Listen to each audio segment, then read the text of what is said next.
Mas eu queria compartilhar com você, isso aí, o nosso lugar é na presença de Deus, nosso lugar é em comunhão com Deus. Você foi criado para comunhão, sabia? Deus te criou para um relacionamento e Deus espera isso, comunhão, relacionamento. Deus não espera que filhos sejam distantes. Sabe, minha esposa estava conversando comigo hoje, a gente estava falando sobre a presença de Deus que nós temos. Quantos têm a presença de Deus aqui? Digo amém. Isso, você tem, creia nisso. Você é templo do Espírito Santo, Ele habita em você, mas eu posso ter a presença e não ter a manifestação da presença.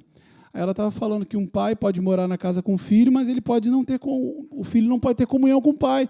Os dois estão na mesma casa, não estão se falando. A presença, eles estão na mesma casa, mas estão tendo comunhão? É diferente, você tem a presença, mas nós precisamos acessar a manifestação. Nós precisamos desfrutar da presença de Deus, porque Ele pode habitar na sua vida, mas Ele é o Senhor. Ele pode ser...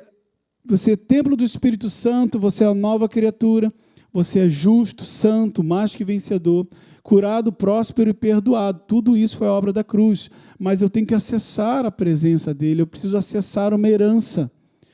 E existe um posicionamento, existe coisas que nós precisamos fazer.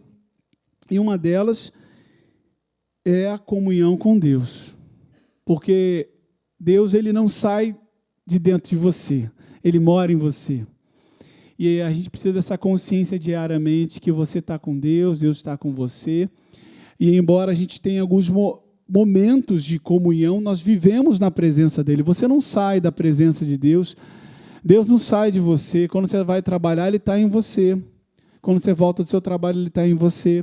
Quando você está no ônibus, Ele está com você, você pode orar, você pode ter comunhão. Mas eu preciso também de um momento. Você está com Deus no seu trabalho, em todos os momentos do seu dia. Lá com a sua família, quando você sai de casa, vai na padaria comprar um pãozinho. Quem gosta de pãozinho aqui de manhã? Maravilha, um pãozinho, ó, pastor. Vamos seguir o pastor, né? Um pãozinho de manhã, café com leite, aleluia. Maravilha. Então, isso é muito bom. Deus, Ele gosta de estar com a gente, conosco. Então, quando você vai tomar seu café, Ele está com você. Você vai para trabalhar, Ele está contigo. Em todos os momentos, na hora do seu almoço, Ele está com você também. Agora, Deus está comigo sempre, porque Ele disse, nunca te deixarei, jamais te desampararei, jamais te abandonarei. Agora a pergunta é, nós estamos com Ele? Porque Ele está comigo sempre. Agora, eu estou com Ele, porque é diferente. Porque o fato de Ele estar comigo, eu posso seguir meu próprio caminho, eu posso viver da minha maneira, eu tenho que viver da maneira dEle. Ele me comprou não para que eu viva a minha vida, Ele me comprou para que eu viva a vida dEle. E Ele não te obriga a isso. Ele apresenta para você, olha, essa é a vida que eu tenho para você. E é vencedora, hein? A vida que Ele tem para você é vencedora. Então Ele mostra, esse é o meu plano, esse é o meu propósito. E nós, por escolha, o coração voluntário, nos submetemos e andamos na presença dEle. Porque a presença dEle está em você. Mas nós precisamos acessar a presença de Deus. Ele já te abençoou, você é abençoado, você não vai ser mais, você é totalmente abençoado, da planta dos pés à raiz do cabelo, você é totalmente abençoado por Deus. Toda sorte de bênçãos em Cristo já estão sobre a sua vida. Está lá em Efésios capítulo 1, que Ele já te abençoou. Mas, pastor, cadê essas bênçãos que eu não estou vendo? Existe uma diferença entre a bênção e a manifestação da bênção. E o nosso posicionamento, nossa postura de fé, libera aquilo que já é nosso, que Deus já providenciou para nós. E que uma coisa que Deus já providenciou para a sua vida é a presença do nosso Pai. E é um lugar de comunhão, um lugar que Deus vai falar com você, vai trazer orientação, vai trazer luz. Mas eu queria só bater nessa tecla, Deus, Ele está com você sempre. Meu filho, eu estava com o Judá, no balanço, né? Aí ele dorme às vezes no balanço, lá na casa do avô. Ele dorme, às vezes ele está cansado, vamos botar ajudar para dormir? É no balanço. Na rede. Aí coloca na rede e fica balançando, ele dorme. Só que eu não queria ficar balançando, né? Botar ele para dormir, eu vou ficar sentadinho com ele e vou ficar balançando até ele dormir do meu ladinho. Só que não deu certo, né? Ele queria ficar sozinho. Ele sai, papai. Não, filho, fica aqui comigo. Aí eu balançando, para não ficar em pé, balançando. Não, fica aqui. Aí ele falou, não, papai, é para eu dormir. Eu falei, filho, fica aqui comigo, se eu sair você vai ficar sozinho, você vai chorar. Papai, eu não vou ficar sozinho, Jesus está comigo. Falei, filho, mandou muito bem. Mas isso é verdade, querido. Jesus sempre está com você. O ponto é, nós estamos com Jesus? Ah, pastor, é a mesma coisa. Não, é diferente. Porque quando você está com Ele, você vai experimentar da presença dEle. Você vai desfrutar da companhia, porque Ele pode estar em mim e eu posso ser totalmente inconsciente da presença dEle e viver a minha vida independente dEle. Mas não é assim. Fala comigo, não é assim. Lá em Mateus 6,6, olha, tu, porém, quando orares, entra no teu quarto e, fechada a porta, orarás a teu Pai que está em secreto. E teu Pai que vê em secreto, olha, Ele vê em secreto, te recompensará. Lógico que é maravilhoso nós adorarmos em público, mas existe um relacionamento pessoal e íntimo. Existe você e Deus. Existe a igreja, o coletivo e Deus, mas existe você. Existe o casal, existe a família, existe o momento coletivo. Terça-feira nós vamos estar aqui agradecendo a Deus pelo ano de 2024, juntos. E é muito poderoso o que Deus faz no coletivo, mas existe o individual. Existe um lugar só você e de Deus. E Deus coloca até um quarto, mas o quarto é você e Deus, seja no ônibus, seja em outro lugar, é o momento que está só você e Ele. E a recompensa, olha, Ele te vê no secreto, ali Ele tem recompensa. E o texto diz, quando orares, e não diz se orares. Não está escrito, ó, se você for orar, porque Deus não nos deu essa opção. Deus espera comunhão. Quando vocês estiverem orando, porque Ele espera que em algum momento, fala assim, em algum momento. Então, em algum momento, Ele espera que a gente se relacione com Ele. E nesse momento, Deus vai trazer recompensa. Deus vai trazer uma direção. Deus vai trazer uma orientação. Porque é um relacionamento. Você fala e você escuta. E os corajosos digam amém. Porque para escutar de Deus tem que ser corajoso. Porque a voz dele é maravilhosa, ela é santa, ela é poderosa, mas ela traz correção, ela traz ajuste e ela traz direção. E uma direção maravilhosa que nos faz vencer. Sabe quando você está perdido? Tem situações acontecendo na sua casa, no seu trabalho, que você não sabe o que fazer? Deus sabe. Deus tem a direção. Então é nesse momento que Ele vai trazer luz para você, Ele tem recompensa. E Deus, Ele se encontrava com Adão. Deus te criou para o relacionamento diário, Ele se encontrava com Adão diariamente. Lá em Gênesis 3:8, ao ouvirem a voz do Senhor Deus, que andava no jardim, quando soprava o vento suave da tarde. À tarde estava lá Deus, na viração do dia, em outras versões, Deus, Adão, cadê você? Comunhão. Era o momento deles. Você pode orar a Deus de manhã, você pode orar em algum momento, mas nós vivemos na presença de Deus, nós não saímos da presença de Deus, mas existe um momento, existe um lugar em que você vai entrar mais profundo em Deus, com a sua atenção nele, não dividida, que você pode se derramar diante de Deus, um momento sem distrações. Aí, mas as crianças vão estar dormindo, ou vão estar no colégio, Deus vai te dar estratégia. Mas e o marido? Aí o marido vai estar em outro lugar, em outro momento, ou dormindo, trabalhando, mas você vai ter o seu momento, a esposa tem um momento, o marido um momento, os filhos vão ter um momento deles com Deus, mas individualmente, Deus, Ele quer ter comunhão conosco. E a força da presença de Deus. Então, guarda essa frase, olha, nós temos a presença de Deus, como eu falei com vocês, porém precisamos experimentar a manifestação de Deus. Deus quer que você experimente dele, experimente o toque, experimente a voz, experimente um Deus real. Deus é real, igreja. Não é o Deus do pastor Edmundo, não é o Deus do pastor Sérgio, é o meu Deus.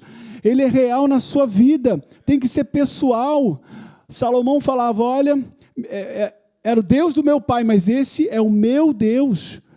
É o meu Deus. E a criança, ela aprende com o pai. Quando eu era mais jovem, eu aprendi a andar nos caminhos do Senhor, porque meu pai me ensinou, mas chegou um momento que eu fiz uma escolha pessoal, eu não mais sirvo o Deus do meu pai, eu sirvo o meu Deus, eu fiz dele o meu Senhor, eu fiz dele o meu rei, para que eu tenha uma experiência real com Deus, para que se alguém possa me pergunte sobre o Evangelho, não, Deus é real, Ele trabalha na minha vida, Ele transformou a minha vida, Ele coloca a mão dele na minha vida, na vida da minha família, não é um Evangelho distante, um Deus distante, Ele é real, pessoal, e eu experimento um relacionamento com Ele. Deus quer que você experimente um relacionamento vivo com Ele. É porque a presença de Deus, ela é poderosa, querido, ela é transformadora. Quando Deus se manifesta, o mal sai. Quando Deus é Senhor, as cadeias são quebradas. O inferno se dobra diante da presença de Deus. E essa presença, Ele quer que você experimente. Onde Ele é Senhor, aonde ali a manifestação dEle, ali a liberdade. O mal sai, as correntes são quebradas, as trevas são dissipadas, ali a luz. Por isso nós temos que ir a esse lugar, porque quando as trevas são densas, ninguém enxerga nada. Mas quando a presença de Deus se manifesta, a luz de Deus se manifesta, você passa a enxergar. E ninguém gosta de andar na escuridão, ninguém gosta de andar perdido. E o que o mundo vive é perdido, mas você não está perdido. Você tem a presença de Deus para trazer claridade e luz para o seu caminho. Lâmpada para os meus pés é a tua palavra. Luz para o meu caminho. Nós precisamos dessa orientação. Abra comigo sua Bíblia em 1 Samuel. Eu coloquei vários textos, mas esse aqui eu não coloquei. É um texto muito bom, você vai gostar. É a palavra, né? A palavra é maravilhosa. 1 Samuel 5:1 fala aqui do Deus dos filisteus, Dagon, se prostrando diante da arca do Senhor. E isso eu queria que você tivesse essa imagem de você com Deus e o inferno, as situações se dobrando. 1 Samuel 5:1 fala, os filisteus tomaram a arca de Deus e a levaram de Ebenezer para Asdote. Olha só o que os camaradas fizeram, pegaram a presença de Deus. Tudo bem que o povo de Deus, Israel, né, dava uns moles lá, né, tudo bem, né? Mas ok, versículo 2, os filisteus tomaram a arca e a colocaram no templo de Dagon, ao lado da imagem de Dagon. Quem que vocês acham que vai ficar de pé, né? Nosso Deus ou Dagon? 3. Quando os moradores de Asdote se levantaram de madrugada, no dia seguinte, eis que Dagon estava caído com o rosto em terra. Olha só que maravilha, diante da arca. E aqui no caso é diante Dagon, caído com o rosto em terra, diante da presença do Senhor. Eles pegaram a imagem de Dagon e a puseram de volta no seu lugar. Vamos tentar botar o nosso rei, nosso Deus aqui no lugar. Aí o versículo 4, levantando-se de madrugada no dia seguinte, pela manhã. Não tem aquele termo, aquela expressão que a gente diz, o inferno se levanta, mas vai cair? É exatamente isso aqui, ele cai na presença de Deus. Levantando-se de madrugada no dia seguinte, pela manhã, eis que Dagon estava caído de bruços diante da arca do Senhor, e a cabeça de Dagon e as suas duas mãos estavam cortadas, e se encontravam na soleira da porta, apenas o tronco dele estava inteiro. Por isso os sacerdotes de Dagon e todos que entram no templo de Asdote não pisam na soleira da porta até o dia de hoje. Veja, as mãos cortadas, a cabeça cortada. O que significa as mãos? Significa a atuação do inferno na nossa vida. A atuação, as situações, as armadilhas, o poder do inferno na nossa vida, porque as mãos é o quê? O trabalho do inferno. Na nossa vida é cortada pela presença de Deus. A presença de Deus corta a operação das trevas na nossa vida. O inferno se dobrando diante da presença de Deus. Adivinha quem é a arca de Deus hoje? É você. Você é a arca que carrega a presença de Deus, mas nós precisamos eu preciso bater nessa tecla, a manifestação da presença de Deus, que é liberado pela crença também, né? Quando nós cremos em Deus, Então, na presença de Deus, o mal tem que se dobrar. O inferno se torna inoperante na presença de Deus. Cabeça e mãos cortadas na presença de Deus. Então, nós precisamos desse lugar, querido, de comunhão com Deus para experimentar da manifestação da presença dEle. Agora, ainda em Samuel, só que lá no segundo livro, avança um pouquinho, 2 Samuel 6:10.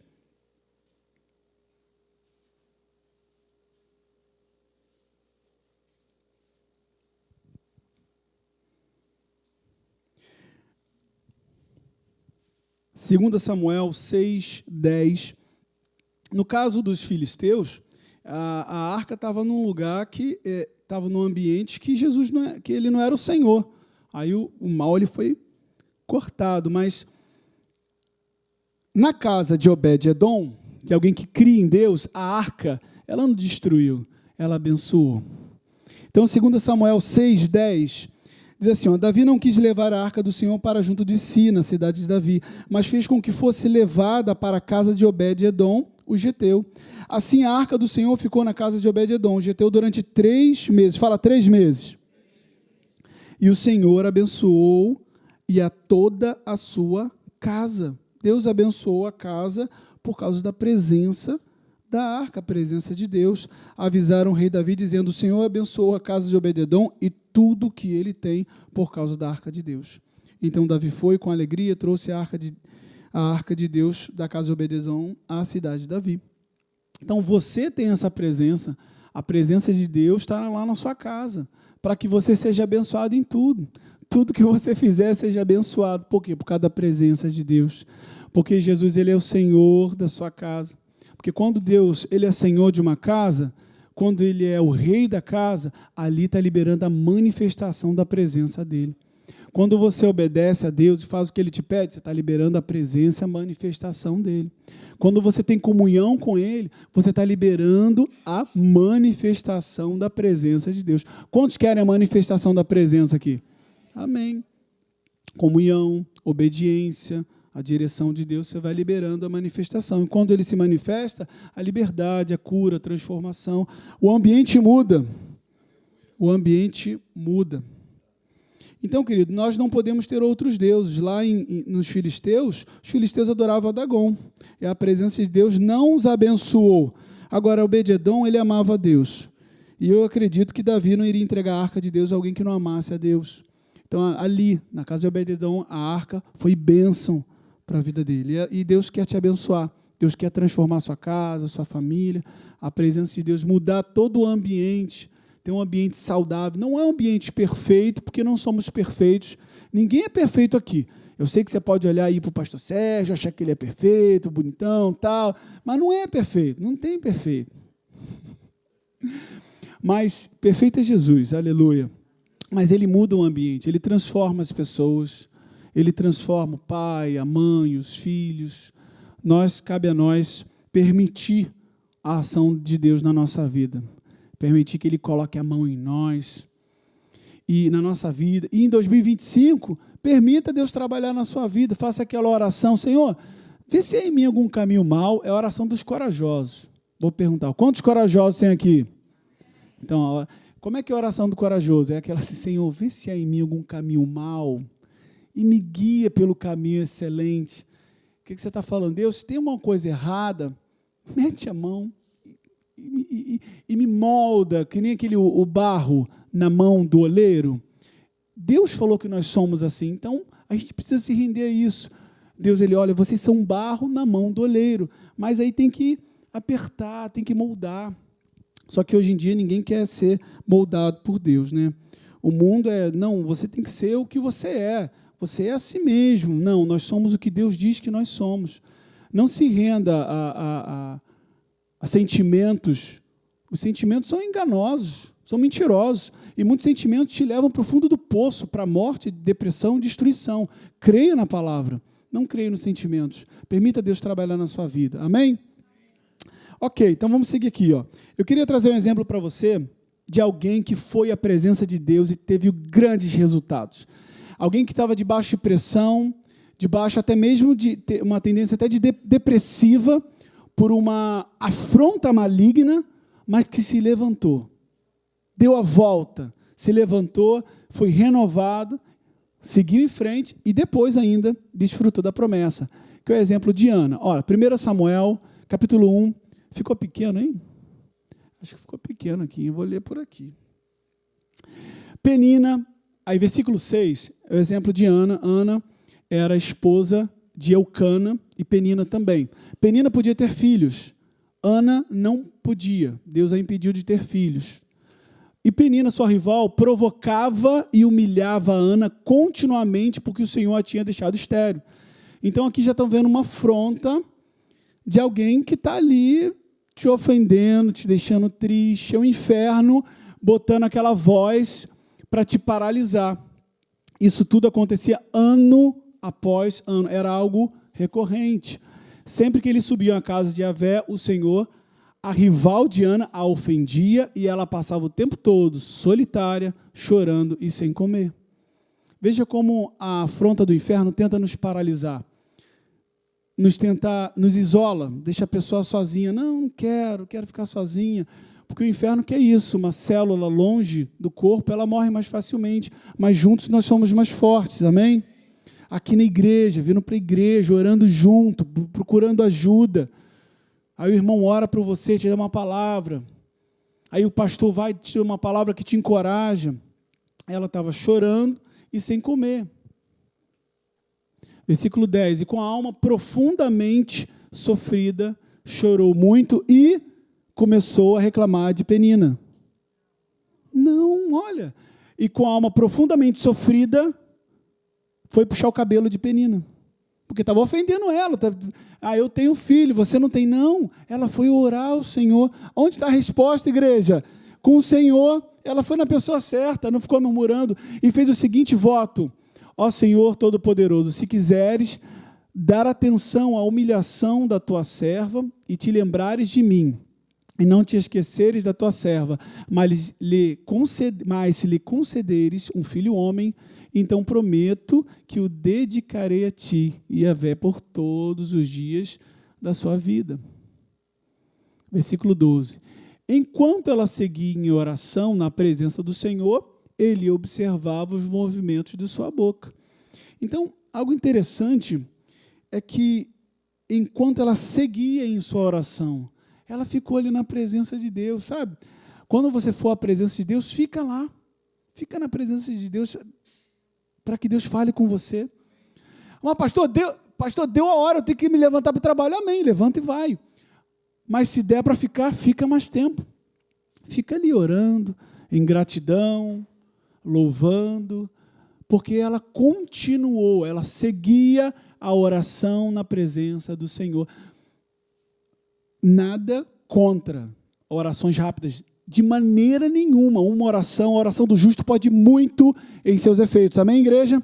Uma oração com fé é muito poderosa e suficiente, principalmente quando são pedidos específicos.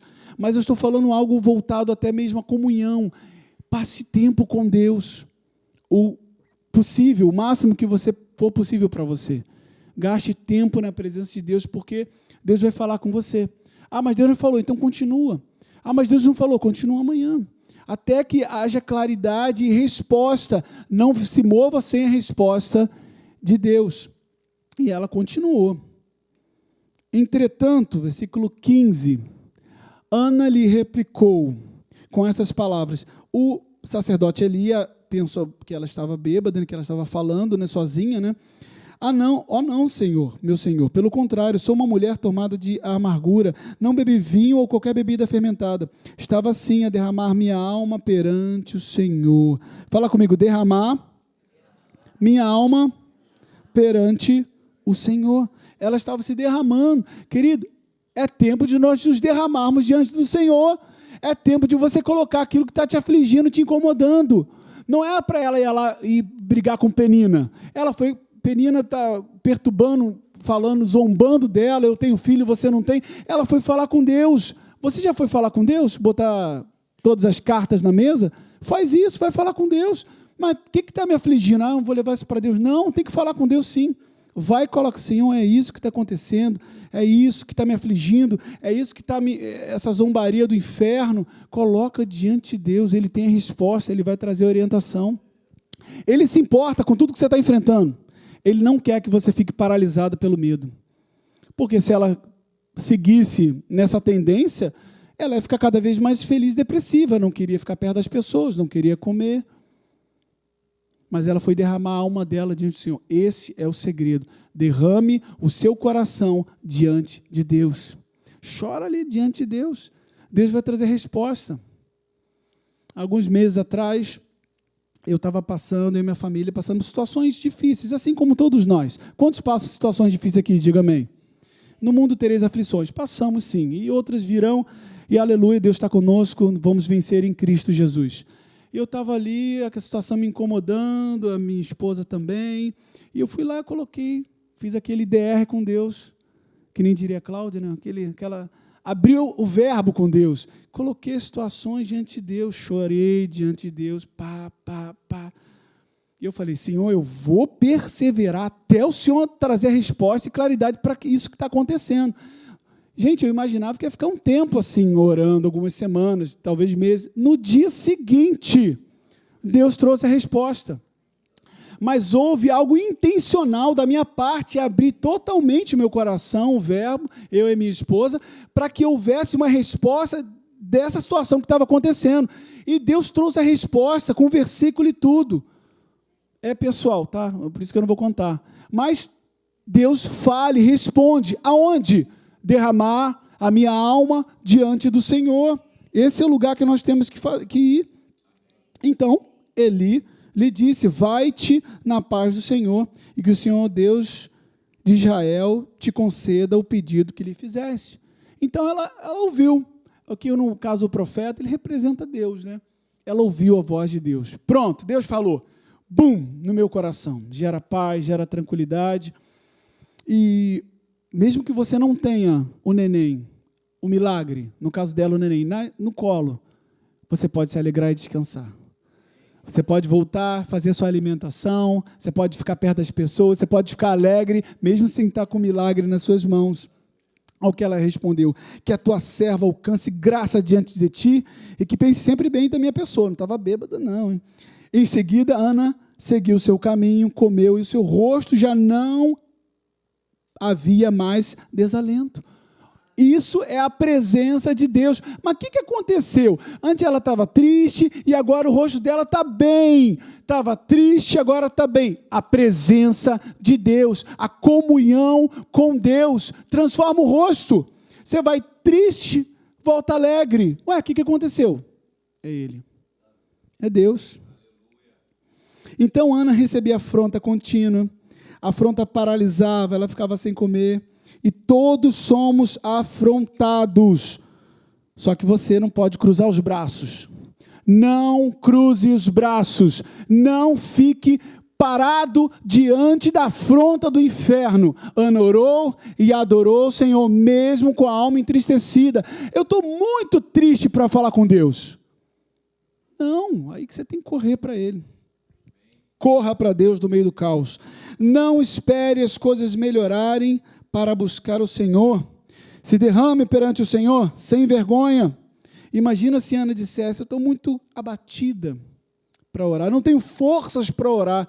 Eu já escutei essa. Não, é porque... Aí eu estava junto com meu pai também é pastor, conversando com uma pessoa, eu era pequeno, aí meu pai orienta, não, mas eu não tenho forças para orar. Tem que se levantar em fé. Ninguém vai tomar essa atitude por você. Você tem que se levantar em fé. E Deus te concede graça para isso. O se levantar. E Ele derrama a graça dEle sobre a sua vida. A primeira parte, botar o pé para fora do barco, somos nós. Quando Deus estava com o povo no Egito, no deserto, atrás Faraó, na frente o mar. E uma atitude era o que faltava para um grande milagre. Essa atitude somos nós que tomamos.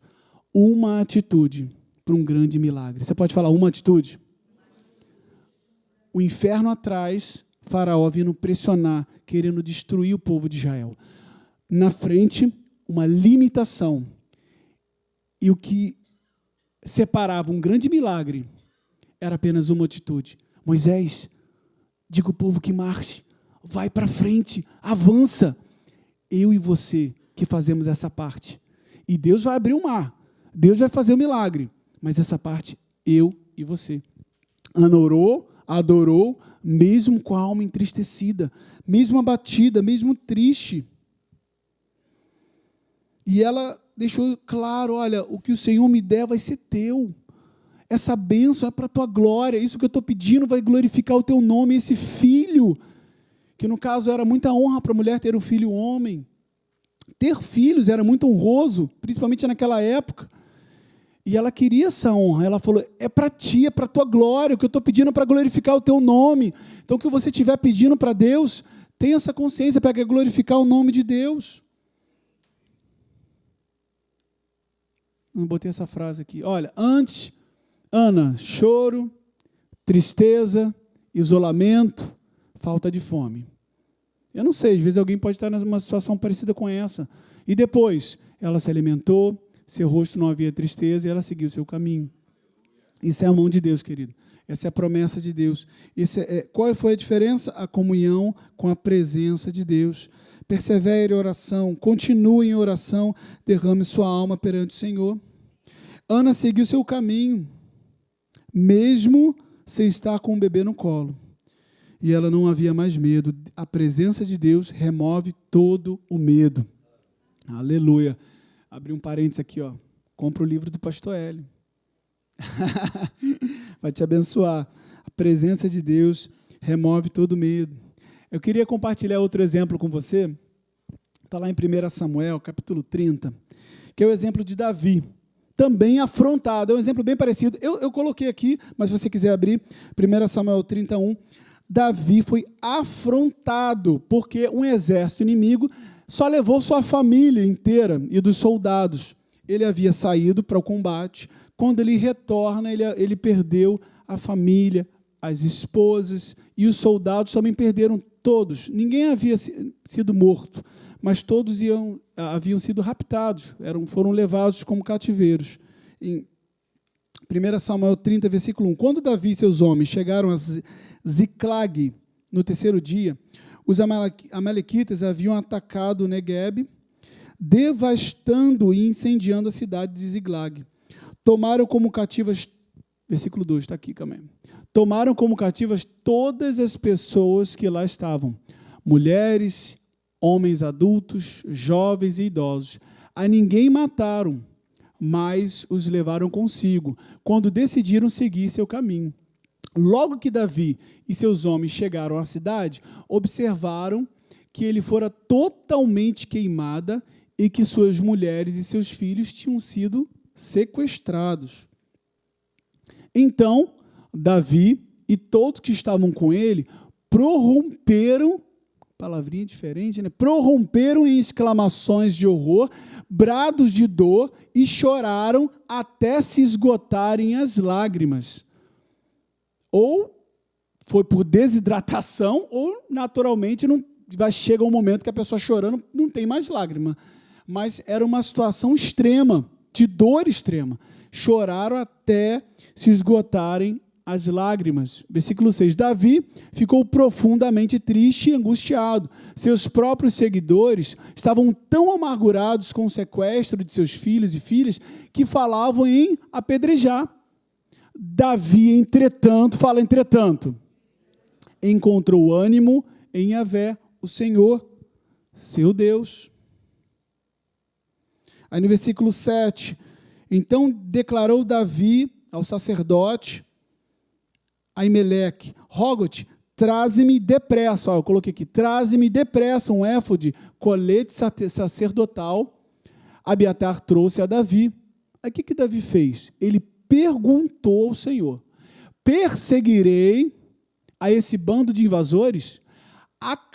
Alcançá-los-ei? E a resposta foi sim.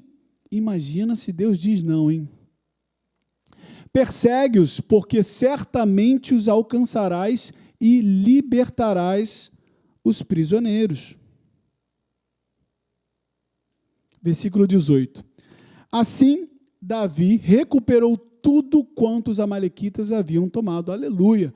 Também libertou suas 2 esposas. Davi ainda lhes tomou todos os seus próprios rebanhos e manadas. E as tropas os conduzia adiante de outro gado e exclamavam: esse é o despojo de Davi. Então, queridos, aqui nós temos uma grande aflição.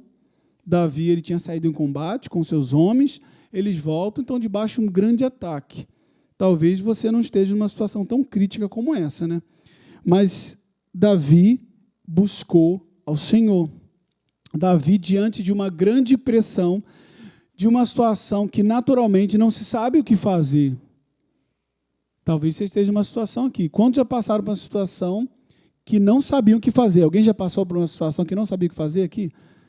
Poucas pessoas. Glória a Deus que você sabe sempre o que fazer. Mas quando não se sabe o que fazer, Deus tem a resposta. Até quando você sabe o que fazer, Deus tem a resposta também. Mas Davi encontrou ânimo na presença de Deus. E outra coisa, querido, não espere ânimo das pessoas.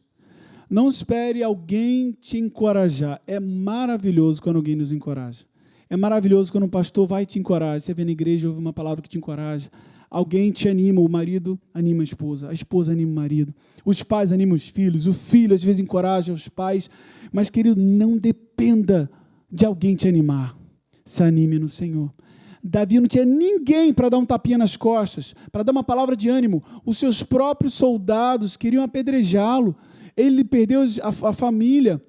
O seu povo queria destruí-lo. O que ele tem? Cara, nós temos o Senhor. Ele não vai te abandonar. Ele está com você sempre. Não dependa de alguém para te encorajar. Vá buscar forças em Deus. É bíblico nós nos encorajarmos uns aos outros. Amém? Mas busque o encorajamento de Deus. Não dependa do irmão te encorajar. Vou falar mais uma vez. É bíblico nós nos encorajarmos, orarmos uns pelos outros. Isso é bênção de Deus. E nós vamos fazer, porque nós nascemos para sermos abençoadores. Mas eu estou te ensinando para você crescer e abençoar outros. Não dependa de alguém para te encorajar. Se anime e se encoraje no Senhor. E mesmo diante do direito, alguém levou minha família, o que eu tenho que fazer? Eu vou atrás dela. Alguém levou minha família a uma situação extrema. Davi, mesmo assim, procurou a orientação de Deus. Diante do seu direito de reaver sua família, Davi consultou o Senhor se deveria ir à guerra. Senhor, vou ou não vou? Olha, até diante do seu direito, você tem um direito. Ah, mas alguém fez isso comigo, é meu direito. Consulte ao Senhor. Uma situação aconteceu e é óbvio, é claro que eu fui a vítima, então eu vou fazer algo, consulte ao Senhor. Era direito dele, ia pegar a família. Mas debaixo da direção de Deus, aí é a bênção. Aí a vida é a construção. O que aconteceu depois, a vitória que veio depois, não foi fruto de Davi sendo um excelente guerreiro, mas sim da obediência à direção de Deus. E veja, ele não obteve a resposta longe de Deus, a resposta veio na comunhão com Deus. Fique na presença de Deus até você ter a resposta. Não se mova sem a resposta de Deus. É por isso que nós precisamos da presença de Deus para recebermos orientação. Lógico que Deus pode te orientar em qualquer outro lugar. Mas vá ao esconderijo do Altíssimo e habite nesse lugar. Então, talvez você não esteja numa situação tão crítica como a de Davi, mas é nele, em Deus, que nós encontramos força, ânimo, coragem e orientação. Deus é o nosso refúgio, Deus é o nosso socorro, Deus é o nosso esconderijo. E é para lá que nós temos que correr. Diga para quem está do seu lado, corra para lá. Eu quero te encorajar, querido, a que você, chegando na sua casa, você fique animado de ter um momento com Deus, de você ir para esse esconderijo, para que Deus possa ministrar no seu coração, para que Deus possa trazer claridade para a sua vida. Amém? Vamos colocar de pé.